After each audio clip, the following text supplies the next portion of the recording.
আসসালামু আলাইকুম। সুপ্রিয় নবম শ্রেণীর শিক্ষার্থীবৃন্দ, আশা করি তোমরা সকলে ভালো আছো।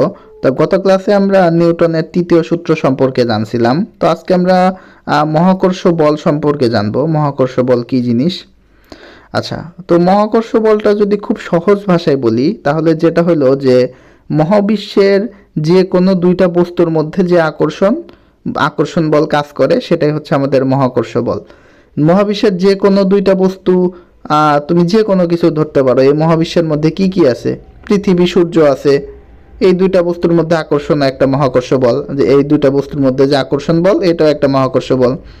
অথবা তুমি চাঁদ আর পৃথিবী ধরতে পারো, এগুলো একটা মহাকর্ষ বল। অথবা বুধ গ্রহ আর শুক্র গ্রহের মধ্যে যে আকর্ষণ বল এটাও একটা মহাকর্ষ বল। মানে মহাবিশ্বের যে কোনো দুইটা বস্তুর মধ্যে যে আকর্ষণ বল সেটাই হচ্ছে আমাদের মহাকর্ষ বল। ঠিক আছে? তো এই মহাকর্ষ বল সম্পর্কে আমাদের ধারণা দিছে হচ্ছে নিউটন। নিউটন একটা ভালো ধারণা দিছে। আর আমরা কিভাবে এই মহাকর্ষ বল মহাকর্ষ বলের পরিমাণটা নির্ণয় করব সে সম্পর্কিত একটা সূত্র নিউটন দিয়ে গেছে। তো কথা হলো যে নিউটন এই সূত্রটা আবিষ্কার করলো কেমনে? নিউটন এই সূত্রটা আবিষ্কার করছিল অনেক সোজা। এই গল্পটা তোমরা জানো যে ও একটা আপেল গাছের নিচে বসেছিল। এই যে দেখো ছবিতে দেখা যাচ্ছে নিউটনের মতো একজনের ছবি দিয়ে রাখছে, যে উপরে আপেল ছিল, আপেল ঠাস করে নিচে পড়ে গেল ওর মাথার ওপর। তখন নিউটনের মাথা খুলে গেল। নিউটন চিন্তা করলো যে কিরে, আপেলটা ঠাস করে নিচে পড়লো কেন? আপেল তো ছিঁড়ে যায় উপরেও চলে যেতে পারতো, উপরে না যায় নিচের দিকে কেন আসলো আপেলটা?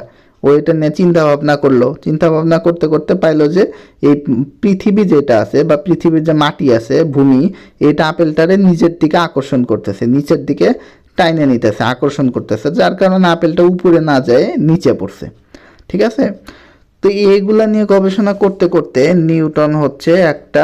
নিউটনের মহাকর্ষ সূত্র যেটা সেটা দিছে। এই যে নিউটনের মহাকর্ষ সূত্র যেটা সেটা দিছে। তা আমরা এখন একটু নিউটনের মহাকর্ষ সূত্রটা কি সেটা একটু দেখি। দেখো নিউটনের মহাকর্ষ সূত্রটা কি। এখানে দেখো বলছে যে মহাবিশ্বের প্রতিটি ভরযুক্ত বস্তু একে অপরকে কেন্দ্রে সংযোজক রেখা বরাবর আকর্ষণ করে। এটা আসলে কি বলছে আমরা একটু যদি ভালো করে বুঝতে চাই, দেখো এইখানে আগে আমরা প্রথম অংশটুকু বুঝি, তারপর আমরা পরের অংশটুকু বুঝবো। দেখো এখানে বলছে মহাবিশ্বের প্রতিটি ভরযুক্ত বস্তু, মানে ভর থাকতে হবে। ঠিক আছে? এমন কিছু না যে যার কোনো ভর নাই। তাহলে এইখানে দেখো দুইটা বস্তু কিন্তু আমাদের নিচে, তাই না? এই দেখো এখানে গোল করে একটা বস্তু নিচে M1, আর একটা বস্তু নিচে সেটা হচ্ছে আমাদের M2। দুইটা বস্তু নিচে এখানে। তো এই দুইটা ভরযুক্ত বস্তু, দুইটার ভর আছে, একটা M1 ভরের, একটা হচ্ছে M2 ভরের। আচ্ছা, বলছে ভরযুক্ত বস্তু একে অপরকে কেন্দ্রে সংযোজক রেখা বরাবর আকর্ষণ করে। আচ্ছা, তোমরা কি খেয়াল করতেছো? এই দেখো এইটারও একটা কেন্দ্র আছে, এইটারও একটা কেন্দ্র আছে, এটা একটা বৃত্তের কেন্দ্র। দেখো এই কেন্দ্র বরাবর একে অপরে আকর্ষণ করতেছে, এই জন্য দাগ দিয়ে দেখাই দিছে যে কেন্দ্র বরাবর এই দুইটা বস্তু একে অপরে আকর্ষণ করতেছে, কেন্দ্রের সংযোজক রেখা বরাবর দুইটারে যোগ করছে। দেখছো এক কেন্দ্র থেকে আর এক কেন্দ্র বরাবর একটা দাগ দিছে, কেন্দ্রের সংযোজক রেখা বরাবর একে অপরকে আকর্ষণ করতেছে। আচ্ছা, আর এই আকর্ষণ বলের মান বস্তুদ্বয়ের ভরের গুণফলের সমানুপাতিক। লিখছে যে বস্তুর ভরের গুণফলের হবে, এখানে গুণফলটা লেখে নাই কেন জানি না। এই আকর্ষণ বলের মান বস্তুদ্বয়ের ভরের গুণফলের সমানুপাতিক আর দূরত্বের বর্গের ব্যস্তানুপাতিক। এই লাইনটা একটু কঠিন, আমরা এই লাইনটা একটু ভেঙে ভেঙে পড়বো। ঠিক আছে? তাহলে আগে শুরুর লাইনটা বুঝছো নাকি সেটা বলো। দেখো এখানে বলছে যে ভরযুক্ত প্রতিটি বস্তু একে অপরকে কেন্দ্রের সংযোজক রেখা বরাবর আকর্ষণ করে। ঠিক আছে? এই যে প্রথম লাইনটা যেটা, যে ভরযুক্ত বস্তু একে অপরকে কেন্দ্রের সংযোজক রেখা বরাবর আকর্ষণ করে। এই যে দেখো M1 আর M2 ভরের দুইটা বস্তু আমাদের কেন্দ্রের সংযোজক রেখা বরাবর একে অপরকে আকর্ষণ করতেছে। আচ্ছা, এখন পরের লাইনটা কি বলছে যে এই আকর্ষণ বলের মান বস্তুদ্বয়ের ভরের সমানুপাতিক। এখানে হবে ভরের গুণফলের সমানুপাতিক, ভরের সমানুপাতিক ও দূরত্বের বর্গের ব্যস্তানুপাতিক। ঠিক আছে? তো এটা কি বলছে এটা আমরা একটু ভালো করে দেখি। আচ্ছা দেখো এইখানে দুইটা বস্তুর ভর কত কত। প্রথম বস্তুটার ভর হচ্ছে M1 আর পরের বস্তুটার ভর হচ্ছে M2। আর এই বস্তু দেখো দুইটা বস্তুর মধ্যবর্তী দূরত্ব হচ্ছে আর, ঠিক আছে, মধ্যবর্তী দূরত্ব আর দেওয়া আছে।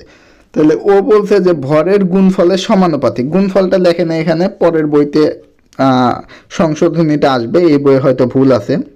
তাহলে ভরের গুণফলের সমানুপাতিক মানে কি, m1 আর m2 এই দুটো যদি আমরা গুণ করি এর সমানুপাতিক, তাহলে f সমানুপাতিক m1 গুণ m2, ঠিক আছে। এই লাইনগুলো লেখে না এখানে, বাদ দিছে। আমরা যদি একটু নিজেরা লিখি তাহলে এরকম হবে, দেখো আমরা যদি নিজেরা লিখি তাহলে হবে কি,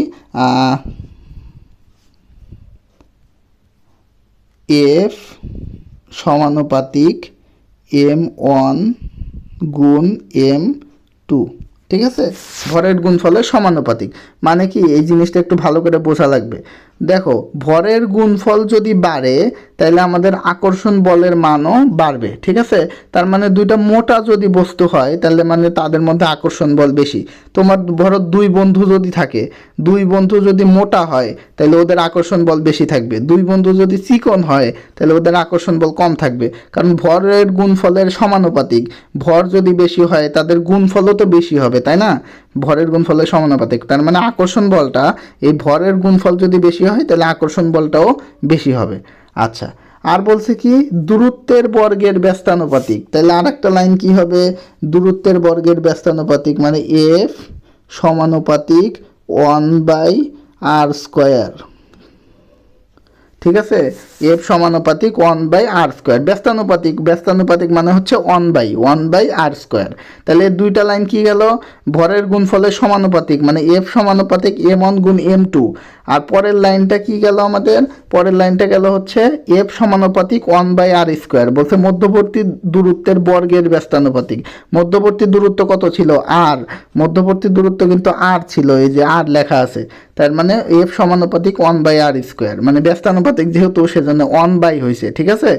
কোনো কিছু ব্যস্তানুপাতিক বললে 1/, হবে।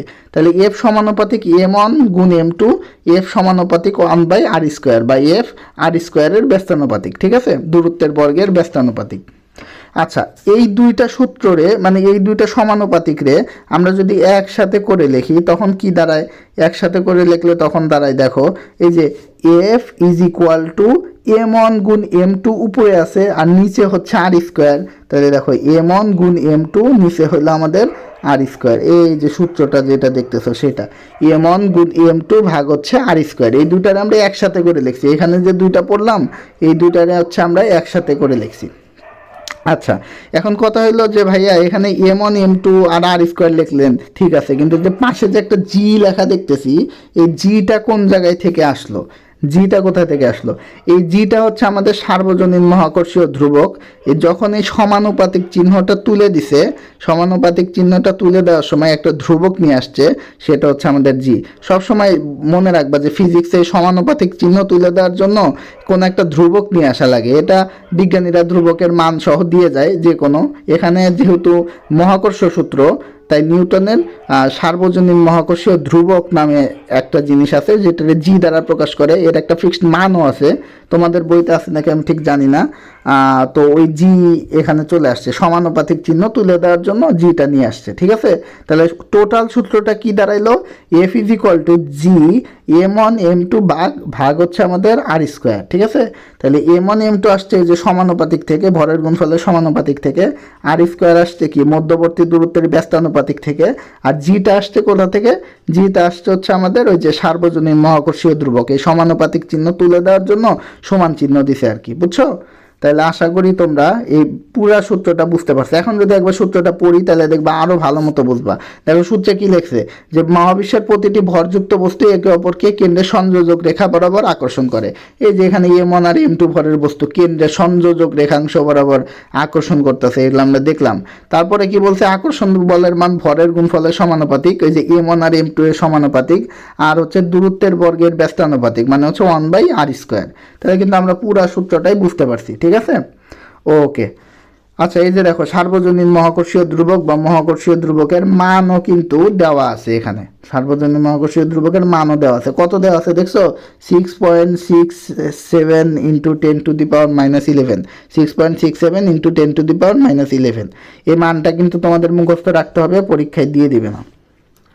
আচ্ছা, তাহলে আমাদের দেখো এই সূত্রটা কিন্তু আমরা জানলাম। এই সূত্র দিয়ে যদি কোনো অঙ্ক আসে তাহলেও কিন্তু আমাদের পারার কথা। দেখো এখানে কিন্তু একটা অঙ্ক দিয়ে দিছে আমাদের, বলছে পৃথিবী পৃষ্ঠে রাখা, মানে পৃথিবীর ভূমির উপর রেখে দিছে 1 কেজি ভরের একটা বস্তু। 1 কেজি ভরটা কত সেটা দেওয়া আছে। আচ্ছা, 1 কেজি ভরের একটা বস্তুকে পৃথিবী কত বলে আকর্ষণ করবে সেটা বের করতে বলছে, ঠিক আছে। আচ্ছা, তাইলে এখন একটু খেয়াল করো পৃথিবী কত বলে আকর্ষণ করবে। এই পৃথিবীর ভরটাও কিন্তু আমাদের দেওয়া আছে। দেখো পৃথিবীর ভর দেওয়া আছে, পৃথিবীর ব্যাসার্ধ কত সেটা দেওয়া আছে। তো এখানে কাহিনীটা কি করছে আগে একটু আমরা ভালো করে বুঝি। দেখো এমন ধরো যে এটা একটা পৃথিবী, এটা একটা গোল পৃথিবী, এর ওপরে একটা বস্তু রেখে দিছে, এর ওপরে একটা বস্তু রাখা আছে, ঠিক আছে। এই যে একটা বস্তু, লাল কালার বস্তু। তো এই বস্তুটার ভর হচ্ছে আমাদের 1 কেজি। 1 কেজি ভরের বস্তুরে এই পৃথিবীর উপরে রেখে দিছে। তাই এটা কত বলে আকর্ষণ করবে সেটা। তাইলে এই যে একটা ফুটা দিলাম, ধরলাম এটা হচ্ছে আমাদের পৃথিবীর কেন্দ্র। আচ্ছা, তাইলে আমরা নিউটনের সূত্রটা কি পড়ছিলাম মনে আছে? পড়ছিলাম যে জি F is equal to G m1 m2 ভাগ হচ্ছে আর স্কোয়ার। তাহলে এইখানে দেখো আমাদের দেখো জি এর মান তো আমরা জানি 6.67 ইন্টু 10⁻11। জি এর মান কিন্তু আমরা জানি। তারপরে আমাদের দেখো জি এর মান জানি, তারপরে এম আর এম, এখানে দুইটা এম, একটা হচ্ছে পৃথিবীর ভর, এখানে দুইজন আছে, একটা হলো পৃথিবী আছে আর একটা হচ্ছে 1 কেজি ভরের একটা বস্তু আছে, তাই না? পৃথিবী আছে আর 1 কেজি ভরের একটা বস্তু আছে, এই দুইটার মধ্যে আমরা আকর্ষণ বের করতেছি।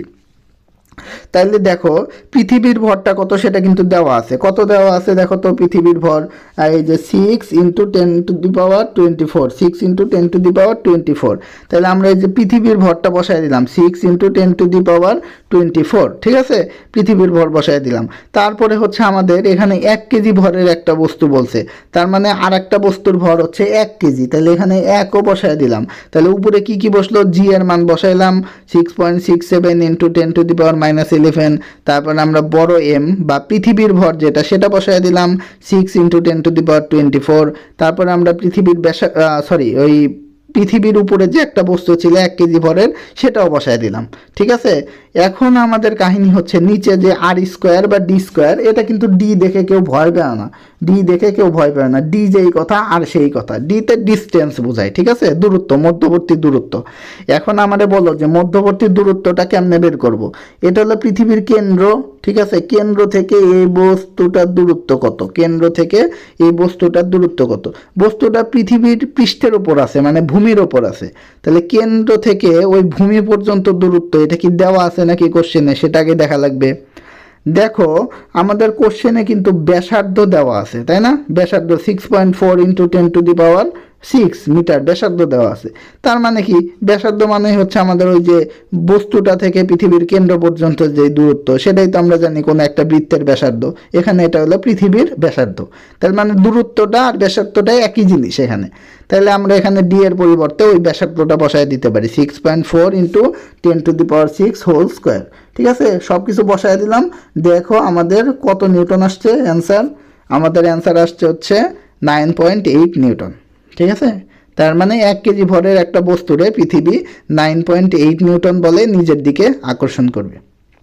তা আশা করি তোমরা এই নিউটনের মহাকর্ষ সূত্র আর মহাকর্ষ সূত্রের সূত্রটা কিভাবে আসছে সেটা বুঝতে পারছো।